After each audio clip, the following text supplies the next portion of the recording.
adalah tugasan video berkumpulan Bunga Kemboja MPU 3122 mata pelajaran TITAS.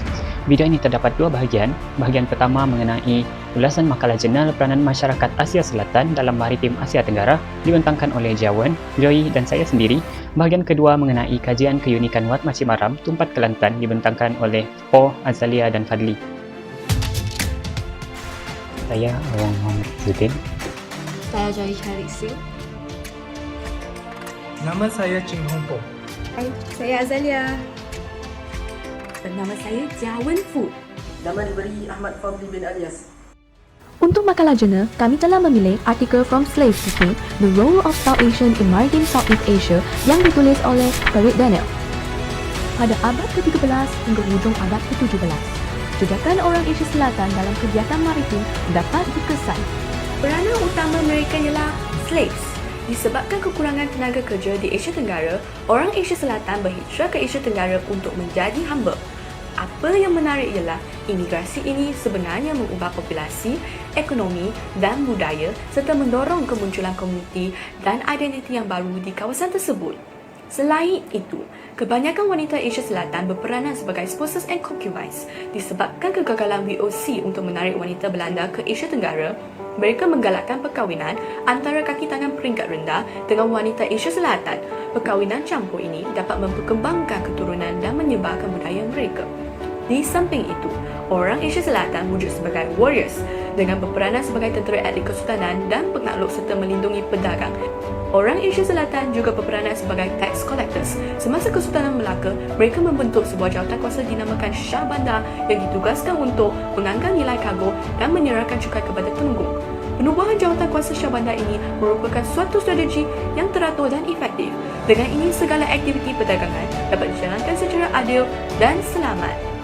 Selanjutnya, rangkaian menilai industri Asia Selatan telah meliputi sebahagian Asia Tenggara Maritim, khususnya melibatkan komuniti cheaters.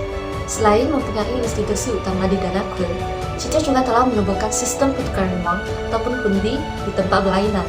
Hal ini telah menunjukkan kemahiran mereka dalam perniagaan untuk meningkatkan jumlah pelanggan yang meminjam wang.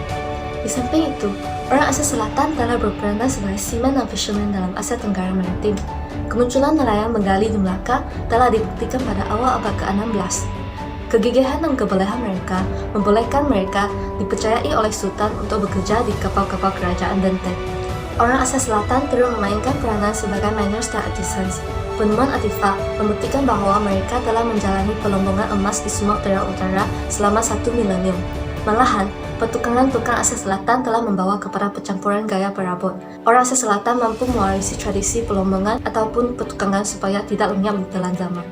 Bukan itu sahaja, orang Asia Selatan pernah menjadi interpreters dalam Asia Tenggara Maritim. Sejak akhir abad ke-16 ke awal abad ke-18, wujudnya banyak orang Asia Selatan yang fasih berbahasa Portugis, Jawa, Melayu, dan sebagainya.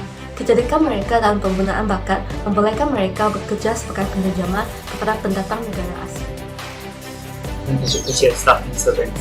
Kebiasaannya, masyarakat Asia Selatan berkhidmat di bawah golongan pemerintah, tempatan dan pedagang. Namun, terbukti sistem hamba juga diamalkan bagi tujuan seperti perdagangan, buruh, pelayan, pengawal dan sebagainya. Yang menariknya, setengah hamba dilayankan baik, dibenarkan menyaruk keris raja dan diberi pendidikan agama. Dalam tajuk kecil Religious Proselytizers and Beggars, golongan Asia Selatan juga membawa pengaruh agama ke Asia Tenggara. Terdapat ayat-ayat Sanskrit memuji raja oleh golongan guru agama Buddha dan Hindu. Berlaku penyebaran agama Islam secara besar di Asia Tenggara termasuklah kerajaan Majapahit yang sebelumnya dipengaruhi ajaran Hindu dan Buddha. Tarekat yang dikukuhkan di kawasan kepulauan dianggap ancaman kepada pihak Belanda kerana menyebarkan propaganda terhadap VOC untuk menghalang penjajahan. Dalam tajuk kecil yang terakhir, Rulers and Civil Dignitaries, terdapat juga masyarakat Asia Selatan yang diberikan jawatan untuk memimpin, terutama dalam hal ehwal luar negeri, seperti wujudnya tradisi keling bendahara di Melaka, melibatkan keturunan keling pertengahan abad ke-15, disuapkan perkahwinan bersama anak bendahara, meraih kepercayaan dan keyakinan komuniti tempatan. Sebagai kesimpulan, kami berpendapat isi kandungan makalah jurnal ini sangat menarik kerana memperlihatkan peranan masyarakat Asia Selatan dalam pelbagai bidang di maritim Asia Tenggara. Keterlibatan mereka berjaya memacu pembangunan dan produktiviti Asia Tenggara khusus dalam bidang maritim sehingga menjadi pusat perdagangan dunia. Sekarang kami akan membentangkan tentang kajian tempat ibadah. Wat Macimaram merupakan sebuah tempat beribadah agama Buddha. Jadi, apakah itu agama Buddha? Agama Buddha merupakan suatu agama yang diasaskan oleh Siddhartha Gautama ataupun Buddha. Menurut beliau, dengan memahami dan mematuhi 4 kebenaran mulia dan jalan 8 lapis mulia, seseorang akan dapat mencapai nirvana, iaitu pembebasan diri daripada kelahiran semula. Dalam agama Buddha, kitab suci Tipitaka merupakan sumber rujukan utama kepada penganut. Kitab ini mengandungi 3 bahagian iaitu Vinaya Pitaka, Sutta Pitaka dan Amidama Pitaka. Berdasarkan lisan warga emas kampung dibakar. Pada zaman penjajahan Jepun, kerajaan Thailand telah menghantar 1000 tenteranya ke tempat Kelantan. Dan mereka telah menamakan Wat Kleng sebagai Wat Macimaram yang bermaksud Kul bahagian tengah. Penduduk tempatan berpendapat bahawa Wat ini berusia lebih daripada 450 tahun. Wat Macimaram ini telah dimajukan bawah pengawasan Mendiang Ketua Sami Hortan Kit sejak beliau menjadi Ketua Sami pada tahun 1962 sehingga 2016. Sekarang, jawatan Ketua Sami dipangku oleh Tokun Chai setelah beliau dilantik oleh Kesatuan Sangga Kelantan sebagai Pemangku Ketua Sami Buddha Wat Macimaram. Menurut beliau, Wat Macimaram tidak memiliki organisasi pentadbiran yang khusus di mana jawatan-jawatan tertentu hanya ditetapkan semasa mengadakan majlis-majlis dan perayaan sahaja. Sebelum ini, terdapat 10 orang individu yang pernah memegang jawatan sebagai Ketua Sami di Wat Macimaram. Berpindah kepada keunikan Wat Macimaram, Wat ini terbahagi kepada 2 bahagian utama. Bahagian Putawat merangkumi bangunan tertua Ubosot, Dewan Ibadat serta kuil-kuil kecil. Bahagian Sangkawat merangkumi bangunan seperti tempat tinggal Sami atau Kuti, Balai Astaka, Salah serta Menara Loceng Borakam. Antara keunikan utama adalah patung Buddha yang duduk bersila di atas gabungan 108 bunga teratai yang membentuk bumbung bangunan utama Wat ini. Patung Buddha yang mengambil masa sekitar 10 tahun untuk dibina ini merupakan antara 3 patung Buddha terbesar di Asia. Keunikan kedua adalah pemasangan roda Dharma yang terdapat pada dada patung Buddha ini serta pada bahagian-bahagian bangunan yang lain. 8 jari roda tersebut melambangkan ajaran jalan 8 lapis mulia yang merangkumi aspek moraliti, disiplin mental dan kebijaksanaan. Seterusnya, resapan pengaruh Cina dan Thai serta penerapan unsur semula jadi. Contohnya, ukiran naga, badan ular sawo gergasi atau serpen pada bahagian bumbung, tiang dan dinding-dinding bangunan Wat. Selain itu, terdapat elemen coklah iaitu hiasan pada hujung bumbung yang menyerupai badan burung sebagai representasi haiwan legenda burung geroda. Selanjutnya, antara aktiviti yang dijalankan di Wat ini ialah ibadat sembahyang, memandangkan fungsi utama Wat ini sendiri sebagai tempat beribadat. Kedua, sambutan pelbagai perayaan penting agama Buddha seperti Lakator, Songkran dan Katina. Masyarakat sekeliling Wat juga mengadakan jamuan makan, majlis dan aktiviti-aktiviti di Dewan Serbaguna dan Dewan Makan. Yang ketiga, aktiviti pengajaran dan pembelajaran bahasa Thai juga berlangsung di Wat ini, iaitu di bangunan sekolah Uti Saptamo yang dibina di dalam kawasan Wat ini sendiri. Dan yang terakhir, Wat ini juga menerima kedatangan pengunjung dari luar dan dalam negeri yang datang untuk meneroka keunikan seni bina serta agama Buddha.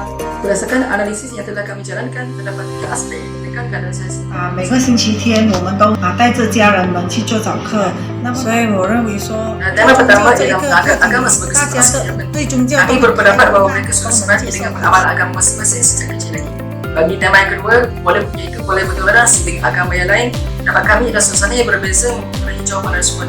Variasi amalan keagamaan di semua tempat akan mengukur sikap keterbukaan sesama mereka. Kesamaannya ialah mereka berpandangan positif terhadap agama masing-masing. Bahawa bersama dengan mereka untuk sembahyang berjemaah, ajar mereka membaca Al-Quran, sentiasa menerapkan budi pekerti ataupun amalan-amalan yang baik. Yang kedua, tema utama ialah pengamalan agama yang berdosa. Kami berpendapat bahawa harapan terhadap balasan yang baik daripada Tuhan dapat memastikan pengamalan agama secara konsisten. Misalnya mereka tidak akan merasa janggal dengan amalan keagamaan. Bagi tema yang kedua, pengamalan yang ada ini, kami berpendapat bahawa setiap agama mengajar penganutnya supaya melakukan amalan yang baik dalam hal ini.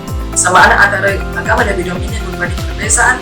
Perbezaan hanya ditunjukkan dari segi cara pelaksanaan, manakala persamaannya ialah semua agama menyokong perbuatan baik dilaksanakan. Semua agama mengajar penganutnya supaya melakukan perkara yang baik dan melarang daripada melakukan kejahatan. Sebagai contoh, agama Islam menegaskan bahawa semua orang wajib dengan secara baik, tidak kira.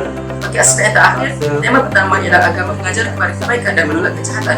Kami berpendapat bahawa semua responden memahami peran agama dalam mewujudkan masyarakat Malaysia yang bertamadun, iaitu agama dapat mendorong masyarakat untuk berbuat baik yang meninggalkan keburukan, dan hal ini bertepatan dengan definisi tamadun.